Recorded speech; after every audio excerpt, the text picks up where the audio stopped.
Hello everybody and welcome back to the farm. Yes, I know, it's been about 8 weeks since I posted a video, but the reason is very simple. It's been a weird spring. For all of March, April, and even now into May, it's been rainy, snowy, and in the 30s every single day. So not much work has been done on the farm. But today, on this rainy 35-degree day, I made the long trip from my hometown across the state to Oswego, New York, to pick up a new a new tool for the farm. It's something I've been alluding to all year last year as I was making plans for this year's work, and I'm here today to get it. You may recall that all last year I said that I need to get a backhoe. And backhoes and loaders like this, the big industrial size, are very expensive and very heavy. So I've been looking around for them, but I just couldn't find one that was in the right price range. So people suggested just get a mini excavator, a mini backhoe. But likewise, these things just weren't available around me, and the ones that were hugely expensive.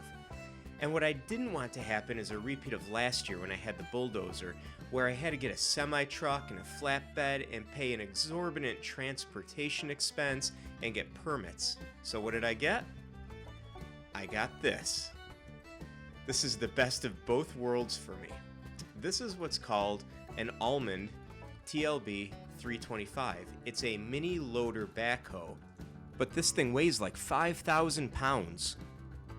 I found it for sale privately in Oswego, New York, and much like everything else I buy, I try and get things that have some kind of provenance, some records and details, purchase receipts, repair records, and this thing came with a binder filled with everything, even the original purchase slip, including the repair manual, all repairs that have been made, the engine manual, including notes and detailed part replacement and service, as well as an engine rebuilding repair guide.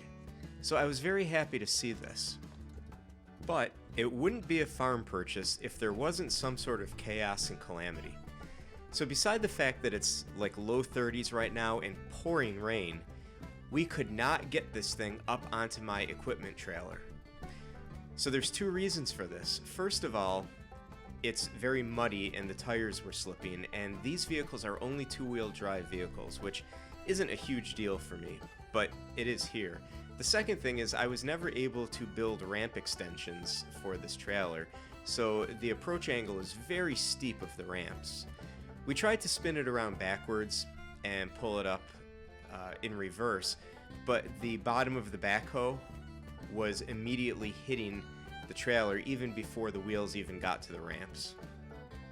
So we tried some ramp extensions, which pushed the ramp out about 3.5 feet and lifted the approach angle about 6 inches. And similarly, this didn't have any effect. It was at this point where the guy actually started to wheelie the loader. That's a terrible situation. So they backed it off, and we stood around and talked for about 25 minutes to try and figure out how to get this up. And in the end, the guy brought out a forklift, and he said, you know what, we're just going to forklift this thing up, and then we're going to back up your trailer, and we're going to drop it down. He said that'll get you home. Once you're home, you're going to have to figure out how to get it off the trailer. And I said, well, at least we can get it on the trailer. We'll figure the rest out later. So this was very interesting. I didn't capture the entire process because it took about 20 minutes of moving it around and getting it centered. But in the end, that forklift picked up this very heavy loader backhoe, and it was able to drop it down, and we strapped it in place. And I thought I was home free for the trip back. So truth be told, this is the first trip that I took with this equipment trailer since I purchased it, and it tracked perfectly fine coming out here. But let me tell you, this little loader weighs a lot. I felt it immediately. The entire dynamic of driving this truck changed. I guess the moral here is that I need more experience doing things like this. I thought I was home free. And then something bad happened. I've only ever read about this, but I started to feel something weird in the steering wheel, and the truck was moving everywhere, and I looked out the back window, and this trailer was all over the road. So I slammed on the brakes, and I found out that I could only go about 40 miles an hour, or else this trailer would weave wildly, sending the truck out of control. So this was a very, very slow, long drive back home. But I was okay with that because I was on pins and needles the entire ride home because I still felt some sway from the back. But after a very long ride home, thankfully I made it safe and I got back to the farm. Now this was the fun part. I had to figure out how to get this thing off the trailer. So what I did was back the trailer up to a pile of dirt, kind of like a hill that was just not evenly graded last year. And then I propped a few pieces of concrete under the back ramps. And it gave me a really shallow ramp to go down, which I thought was excellent. So I fired up the Almond and I put it in reverse, and everything seemed fine. I decided to take it very, very slow because this was my first time actually operating this vehicle. And as I was backing it off, I felt that something weird was happening on the, well, what would be considered the driver's side. And what actually ended up happening was that ramp sunk right down into the dirt, and the entire thing kind of toppled. But fortunately, it didn't tip over or anything. I was able to lift up the backhoe. The whole back was digging through the dirt. And although it was only running on 3 wheels at this moment, I was able to get this off of the trailer safely. And let me tell you, talk about a huge sigh of relief at this particular moment. So now that it was off, I figured this would be a good time to do some playing, even though it was still raining at this point. And I simply decided that I wanted to try grading a little bit of the yard, that big ramp that I just came down. So I dropped the loader and I made a few passes. And yep, this thing digs just fine. The hydraulics work well. All of the functioning of the backhoe worked well. And I was very happy that this seems to be a decent purchase. It was a hair-raising purchase, the entire process, but it's at the farm and it works. So before we conclude with this segment, I figured this is a good time to walk you around this new little vehicle. So again, this is a 2005 Almond TLB 325.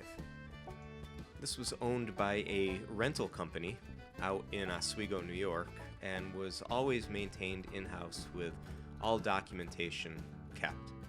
So while, yeah, it does show some signs of wear, it's not from the 1950s or 60s, which made me very happy.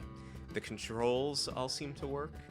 The throttle is fine.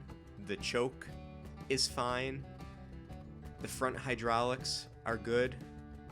The bucket works, and this is a hydrostatic unit, so forward and reverse are just 2 pedals, front and back. And there's also a parking brake, which comes in really handy. So to operate the backhoe, you simply flip up the main driver's seat and you pull down the backhoe seat, the reverse operator seat, and there you go. That's your seating position for operating the backhoe.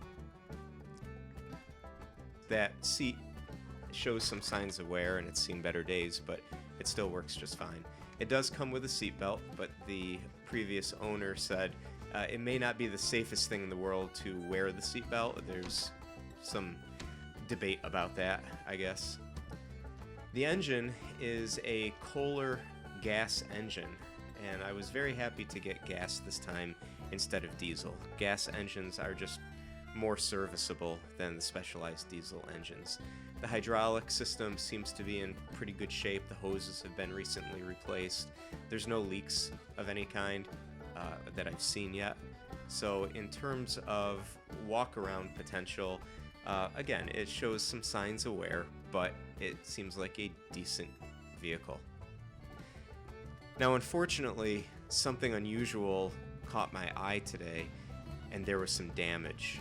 So these were the stalls. This is the area where equipment would have been kept. And the entire backside of this structure blew down in a recent windstorm. I told you the weather's been crazy the last month.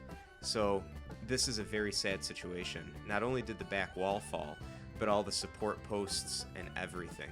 So this is most definitely something that I'm going to have to spend some time this summer fixing up, because I do want to park some of this equipment, more of which you'll see in coming episodes, in the structure. So this is a bit of a setback. But what could be expected? I mean, it's all rotted. So I knew that, and I was hoping for the best, but unfortunately, the weather took its toll.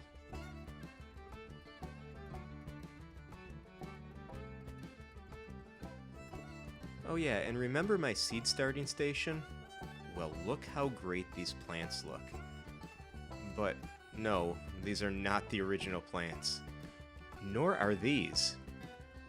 Nor are these.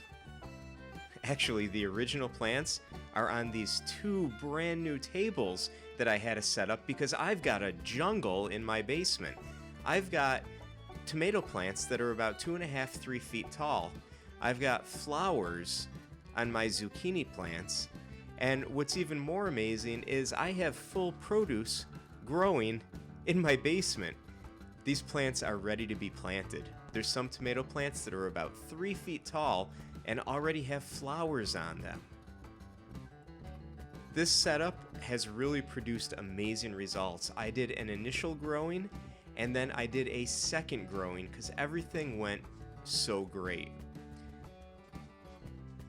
So in the back of my setup, I have summer squash that's between 2 and 4 inches long. It's just amazing how this stuff is growing. So that's it for this episode. There's going to be a lot more to come. The weather took a turn and it's looking better. So thankfully, this is going to be the last intro and outro with the snow background. Nicer weather is here. Work has finally begun for the season at the farm. Thanks for watching, and we'll see you on the next episode.